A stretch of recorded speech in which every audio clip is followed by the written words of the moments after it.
Hej, og velkommen til den her introduktionsvideo omkring vores lokale hjemmesider. Ideen med disse videoer her, det er, at vi i fremadrettet vil prøve at arbejde med de samme værktøjer inden for de forskellige foreninger. Og på den måde så håber vi på, at vi i fremtiden vil kunne komme til at hjælpe hinanden bedre. Det er ikke rigtig lykkedes så meget i det, vi har brugt forskellige værktøjer førhen i tiden. Så det er det, vi prøver at lave om på nu. Og det er også det, vi prøver med de videoer her nu.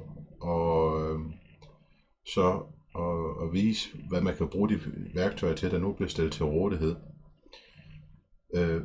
For at få en hjemmeside til foreningen, så skal man kontakte Landsdistriktrådet. Og så vil man få tildelt en login.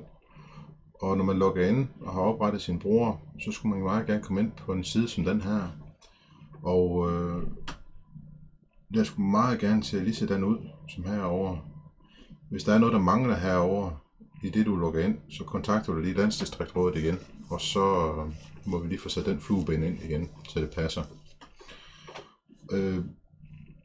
Til at starte på, så vil der udelukkende kun komme videoer op med de mest grundlæggende muligheder inden for de forskellige værktøjer. Men fremadrettet så kunne det også være sjovt at få nogle videoer op, som kunne vise, hvad ekstra muligheder der ligger i de forskellige værktøjer. Sådan pt. Så er det jo sådan set kun fantasien, der sætter grænser.